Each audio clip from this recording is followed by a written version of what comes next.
2020లో 1B record స్థానంలో ధరణి వచ్చింది, 2 పుస్తకాల స్థానంలో 1 పుస్తకం వచ్చింది. ఇప్పుడు 2020లో ఉన్న హక్కుల రికార్డు చట్టాన్ని మారుస్తూ 2025 హక్కుల రికార్డు చట్టం వచ్చింది ఏప్రిల్ 14వ తేదీ నుంచి. దీన్నే తెలంగాణ భూభారతి భూమి హక్కుల రికార్డుల చట్టం 25 అని చెప్తున్నా.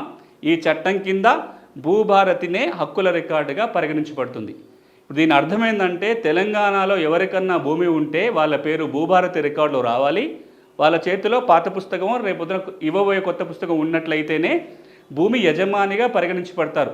అది ఉంటేనే రైతు బంధు కానీ, రైతు భరోసా కానీ, రైతు బీమా కానీ, భూమి అమ్ముకోవాలనుకున్నా, భూమి కుదవబెట్టుకోవాలనుకున్నా, వారసత్వంగా భూమి పొందాలనుకున్నా, భూమి గురించి ఏమి చేయాలనుకున్నా, ఆ భూమి ప్రాతిపదికగా ఏమి పొందాలన్నా భూభారతి రికార్డే కీలకం అవుతుంది.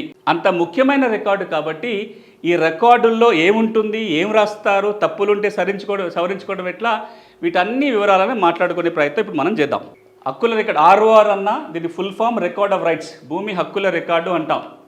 ఇప్పుడు నేను ఇంతకుముందు చెప్పినట్టుగా భూమి నుంచి ఏ లబ్ధి పొందాలన్నా, ఏం చేయాలన్నా ఈ రికార్డులో ఉంటేనే ఆ భూమికి సంబంధించిన ఏ లబ్ధి అయినా పొందగలుగుతాం.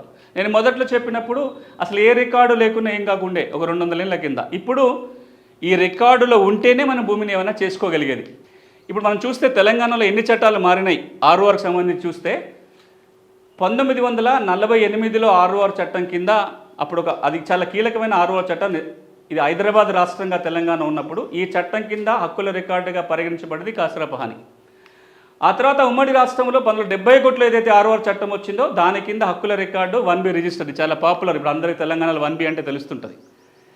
ఆ తర్వాత ఈ 1B రికార్డునే 2017లో భూ రికార్డుల ప్రక్షాళన ద్వారా అందులో తప్పొప్పుల్ని సవరించి ధరణి రికార్డుగా 2020 చట్టం కింద ప్రకటించడం జరిగింది. ఇప్పుడు ఈ చట్టాన్ని రద్దు చేసుకుంటూ కొత్తగా వస్తున్న చట్టమే 2025 భూభారతి చట్టం. నెక్స్ట్, ఇప్పుడు ఏ ROR చట్టమైనా 4 పనులు చేస్తుంది.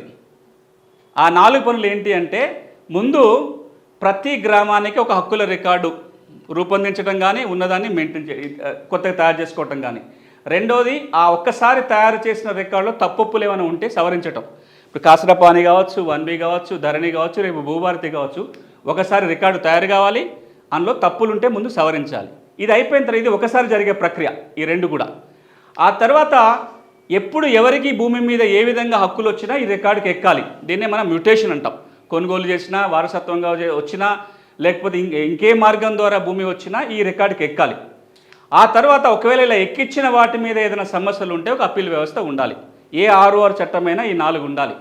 ధరణి చట్టం ఏమైందంటే, ఈ కొత్తగా హక్కుల రికార్డు ఏది తయారు కాలేదు, పాత 1Bనే కొత్త హక్కుల రికార్డుగా కొనసాగింది. ఇందులో తప్పులను సవరించడానికి అవకాశం లేకుండా పోయింది. ధరణిలో వచ్చిన పెద్ద చిక్కు ఏమైంది అంటే, ఏదైతే రికార్డు మనం ధరణిలో హక్కుల రికార్డుగా ప్రకటించుకున్నామో దాన్ని సవరించుకోవాలంటే కోర్టుకు పోవటం తప్ప చట్టబద్ధంగా వేరే మార్గం లేదు. కానీ ప్రభుత్వం రకరకాల మాడ్యూల్ ద్వారా CCLAకి కలెక్టర్కి అధికారం కల్పించారు, దాంతో చిక్కులు వచ్చినాయి. ఇక ఈ మ్యూటేషన్ ప్రక్రియలో కొన్ని రకాల మ్యూటేషన్ల మీద ఇబ్బందులు ఉండే. Next slide. ఇవి ప్రధానంగా ధరణి చట్టం, మనం 2020 ధరణి చట్టం ఏదైతే అంటున్నామో ఆ ధరణి చట్టంలో ఉన్న లోపాలు. ఒకసారి మీరు స్లైడ్ మీద చూస్తే, ధరణిలో గనక తప్పులుంటే సవరించడానికి చట్టంలో ఎట్లాంటి అవకాశం లేదు. కానీ కొన్ని సర్క్యులర్ల ద్వారా చట్టబద్ధత లేకపోయినా సరే ఒకప్పుడు CCLA కలెక్టర్ కొన్నిటిని సరిచేయవచ్చు చెప్పారు. ఈ ప్రభుత్వం వచ్చిన తర్వాత అధికారాలని కొంత డీసెంట్రలైజ్ చేస్తూ కొన్ని సమస్యలు తహసీల్దార్లు, కొన్ని RDOలు, కొన్ని కలెక్టర్లు, కొన్ని జేసీలు పరిష్కారం చేయొచ్చు అని చెప్పారు. కానీ ఈ సర్క్యులర్లకు ఏ దానికి కూడా ROR ధరణి చట్టంలో ఎట్లాంటి మార్గం లేదు. సమస్య ఉంటే కోర్టుకు పోవాల్సిందే తప్ప రికార్డు సవరణకి ప్రభుత్వం దగ్గర అధికారాలు లేవు. ఇక్కడ ఒకటి మనం గమనించాల్సింది, ROR అనేది ప్రభుత్వం నిర్వహించే ఒక హక్కుల రికార్డు పుస్తకం. ప్రభుత్వం రాస్తుంది, ప్రభుత్వం అధికారులు రాస్తారు, రెవెన్యూ అధికారులు రాస్తారు. ఈ రికార్డుల్లో కనుక తప్పులుంటే ఎవరు సవరించాలి, మళ్ళీ ఆ రెవెన్యూ యంత్రాంగం సవరించాలి తప్ప ఆ రికార్డుల సవరణ కోసం కోర్టుకు వెళ్ళటం అనేది భావ్యం కాదు. కానీ ఆ చట్టంలో కోర్టుకు వెళ్ళాలని చెప్పింది. ఇక మరొకటి, దాదాపుగా 9,24,000 మంది చిన్న సన్నకారు రైతులు తెలంగాణ రాష్ట్రంలో తెల్ల కాగితాల మీద, స్టాంప్ కాగితాల మీద భూములు కొనుక్కొని పట్టా లేని వాళ్ళు ఉన్నారు. వాళ్ళందరికీ పట్టా జారీ చేయడం కోసం 2020 అక్టోబర్, నవంబర్ నెలలో ప్రభుత్వం అవకాశం ఇచ్చింది, మీరు దరఖాస్తు పెట్టుకోండి అని. అట్లా దరఖాస్తు పెట్టుకుంటే ఆ ప్రక్రియ అర్ధంతరంగా నిలిచిపోయింది గౌరవ హైకోర్టు స్టే ఇవ్వటం వల్ల. గౌరవ హైకోర్టు స్టే ఎందుకు ఇచ్చింది అంటే, అప్పటి ప్రభుత్వం దరఖాస్తులు తీసుకుంది కానీ ఈ దరఖాస్తుల పరిశీలనకి ధరణి చట్టంలో సెక్షన్ ఏది లేదు, అసలు లీగల్ ప్రొవిజన్ లేదు కాబట్టి వీటి ప్రక్రియ ఆగిపోయింది. ఇక పార్ట్ బి పేరుతోటి ఎప్పుడైతే భూ రికార్డుల ప్రక్షాళన జరిగిందో, భూ రికార్డుల ప్రక్షాళన జరిగినప్పుడు తర్వాత పరిశీలించవచ్చులే అని సమస్యలు ఉన్న వాటన్నిటిని పక్కన పెట్టారు, తర్వాత ధరణికి ఎక్కించాలి అని. అట్లా పక్కన పెట్టిన భూములే పార్ట్ బి. అట్లా పక్కన పెట్టిన దాదాపు 18 లక్షల ఎకరాలు ఉన్నాయి. Next slide. ఇక భూమి వారసత్వంగానో లేదా కోర్టు డిగ్రీ ద్వారానో కొనుగోలు చేస్తే అప్పుడు రికార్డులకు ఎక్కించడానికి ధరణిలో అవకాశం ఉంది. కానీ ఎవరికన్నా ఇనాం భూములకు వారసి వచ్చింది, ధరణికి ఎక్కియాలి, లేదా పీటీలకు 3080 వచ్చింది, లేదా అసైన్మెంట్ భూమి పేదోడు కొనుక్కున్నాడు, ఈ పేదోడు కొనుక్కున్న భూమిని అప్పుడు కలెక్టర్ క్రమబద్ధీకరించారు. ఇట్లా ఇతర మార్గాల ద్వారా భూమి మీద హక్కులు వచ్చినప్పుడు వీటిని ధరణి రికార్డుకి ఎక్కించడానికి ఆ చట్టంలో ఇబ్బందులు ఉన్నాయి. ఇదొక సమస్య. వారసత్వంగా భూమి వచ్చినప్పుడు పట్టా చేసే ప్రక్రియలో కొన్ని లోపాలు ఉన్నాయి. ఈ వారసత్వంగా భూమి వచ్చినప్పుడు ధరణి చట్టం ఏమంటుందంటే, వారసులు కనుక ఒక జాయింట్ స్టేట్మెంట్ చేసుకొని తహసీల్దార్కి స్లాట్ బుక్ చేసుకొని దరఖాస్తు పెట్టుకుంటే ఆ నిర్ణయించిన తేదీ రోజు వారసులు తహసీల్ ఆఫీస్కి పోవాలి. తహసీల్దార్కి ఎంక్వైరీ చేసే అధికారం ఏం లేదు, ఆ స్టేట్మెంటు రికార్డు చూస్తాడు, అన్ని సరిగా ఉన్నాయంటే పట్టా చేసేవాళ్ళు. ఒక్కొక్క సందర్భంలో ఓ 4 వారసులు ఉండి ఊళ్ళో 3 ఉండి ఒక వారసుడు ఎక్కడో పట్టణంలో ఉంటే ఆ 3 మేమే వారసులను పోయిన సందర్భాలలో వాళ్ళకి పట్టాలైనాయి, వారసుల మధ్యలో తగాదాలు వచ్చినాయి. ఇది ఒక సమస్య ధరణిలో. అదేవిధంగా రాబోయే రోజులలో భూ సమస్యల పరిష్కారానికి ఏదైతే కొన్ని కొత్త పథకాలు కేంద్రం తీసుకొచ్చిందో, అది స్వామిత్వ ప్రాజెక్ట్ కావచ్చు, ఇంటి స్థలాల సర్వే కోసం, లేదా మన ఇక్కడ మీరు చూస్తున్నది కేంద్ర ప్రభుత్వం తీసుకొచ్చిన unique land parcel identification number కావచ్చు. ఇట్లా రకరకాల పథకాలని తెలంగాణలో అమలు జరగలేదు. అవి జరగాలంటే కూడా చట్టంలో కొన్ని మార్పులు అవసరం ఉండే, అప్పుడు అవి ధరణి చట్టంలో లేవు. నెక్స్ట్.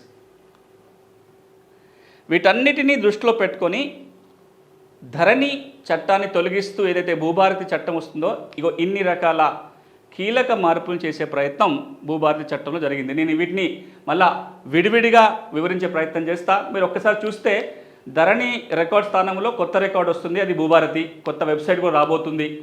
హక్కుల రికార్డులో తప్పులుంటే, ఈ ఆర్ఓల తప్పులుంటే సవరించుకునే అవకాశం ఉంటుంది. తర్వాత ఇది కొత్తగా రిజిస్ట్రేషన్ మ్యూటేషన్ చేయడానికంటే ముందు ఒక మ్యాప్ కూడా కంపల్సరీగా రాబోతుంది రాబోయే రోజుల్లో. దీనివల్ల గెట్టు తగాదాలు తగ్గిపోతాయి. పెండింగ్ సాదా బైనామాలకి పరిష్కారం దొరకబోతుంది. దాంతోపాటుగా వారసత్వంగా భూమి వచ్చినప్పుడు విచారణ చేసిన తర్వాతనే రికార్డుకి ఎక్కే మార్గం ఉంటుంది. భూమి హక్కులు ఏ విధంగా సంక్రమించినా రికార్డుకి ఎక్కించే అవకాశం చట్టంలో ఉండబోతుంది. పాస్ పుస్తకంలో పట్టణం రాబోతుంది. అప్పీల్ వ్యవస్థ వస్తుంది. భూదారు కార్డులు జారీ చేయడానికి చట్టం అవకాశం కల్పిస్తుంది. వ్యవసాయ భూమికే కాకుండా ఇంటి స్థలాలకి, ఇతర వ్యవసాయేతర భూములకి కూడా రికార్డు రాసుకునే అవకాశం కల్పిస్తుంది. ఎప్పుడూ లేనట్టుగా మొట్టమొదటిసారిగా తెలంగాణ రాష్ట్రంలో ఒక భూమి చట్టంలో పేదలకి ఉచిత న్యాయ సాయం అందించే ఏర్పాటు కూడా ఈ భూభారతి చట్టంలో పేర్కొనడం జరిగింది. అదేవిధంగా ధరణి చట్టం వచ్చిన తర్వాత గ్రామస్థాయి రికార్డుల నిర్వహణ పూర్తిగా ఆగిపోయింది. అది పహానీ కావచ్చు, ఇతర రికార్డుల నిర్వహణ మళ్ళీ గ్రామ రెవెన్యూ రికార్డులని నిర్వహించడానికి ఈ చట్టం అవకాశం కల్పిస్తుంది. ఇంకా అన్నిటికంటే కీలకం ఏంటంటే, ఎవరన్నా ప్రభుత్వ భూములు కానీ, అసైన్మెంట్ భూములు, భూదాన భూములు, వక్ఫ్ భూములు, ఎండోన్మెంట్ భూములు తప్పుగా పట్టాలు పొందినట్లయితే ఎవరైనా కంప్లైంట్ చేయొచ్చు. సీసీఎల్ఏ వీటిని రద్దు చేసే అవకాశం కూడా కల్పిస్తుంది. ఇవి చాలా కీలక అంశాలు. Next slide. ఇప్పుడు మనం ఒక్కొక్కటి చూసుకుంటూ పోదాం. ధరణి పోయి భూభారతి వస్తుంది, కొత్త రికార్డు వస్తుందా, మళ్ళీ కొత్తగా రికార్డు రాస్తారా? ఇది చాలా మందికి ఉన్న అంశం. ఎందుకంటే పలు సందర్భాల్లో గౌరవ ముఖ్యమంత్రి గారి ప్రకటన ఏంటంటే ధరణిని బంగాళాఖాతంలో ఇస్తామన్నారు, వేసినామని చెప్తున్నారు. కాబట్టి ధరణి ఉన్న రికార్డే కొనసాగుతుందా, ఈ రికార్డు స్థానంలో కొత్త రికార్డు రాబోతుందా అనేది కనుక మనం చూస్తే సెక్షన్ 4 దీనికి సమాధానం చెప్తుంది. సెక్షన్ 4 ఏం చెప్తుంది అంటే, ధరణి రికార్డు తాత్కాలికంగా మాత్రమే భూభారతిలో రికార్డుగా కొనసాగుతుంది. అంటే టెంపరీ, ఇది పర్మనెంట్గా కాదు. ఈ టెంపరీగా కూడా ఎందుకు పెట్టారు? అర్ధంతరంగా ఈ రికార్డును ఆపేసి కొత్త రికార్డు తయారు చేసి దాన్ని వాడటం మొదలు పెట్టాలంటే 5-6 నెలల సమయం పట్టొచ్చు. ఈ లోపల రిజిస్ట్రేషన్లు, మ్యూటేషన్లు ఇవన్నీ ఆపితే సరైనది కాదు. ఇంతకు మునుపు ధరణి తెచ్చినప్పుడు అట్లాగే 1B నుంచి ధరణిగా మారినప్పుడు 6 నెలల పాటు రిజిస్ట్రేషన్లు ఆగిపోవటము, మ్యూటేషన్లు ఆగిపోవటము, రెవెన్యూ కోర్టుల విచారణ ఆగిపోవటం ఇబ్బందులు ఉన్నాయి. కాబట్టి ఈ భూభారతి చట్టం ఏమంటుందంటే, ధరణిలో ఉన్న వివరాలు తాత్కాలికంగా భూభారతిలో కూడా హక్కుల రికార్డుగా కొనసాగుతాయి. మరి దీర్ఘకాలికంగా ఏం జరగబోతుంది అంటే 3-4 విషయాలు జరగబోతున్నాయి. ఒకటి, భూములని రీసర్వే చేసి కొత్త రికార్డు రూపొందించాలి అంటుంది చట్టం. అంటే రాబోయే రోజులలో తెలంగాణ రాష్ట్ర ప్రభుత్వం అన్ని గ్రామాలలో భూముల సమగ్ర రీసర్వే చేసి ఆ సర్వే రికార్డు ఆధారంగా కొత్త హక్కుల రికార్డు చేసుకోమని భూభారతి చట్టం చెప్తుంది.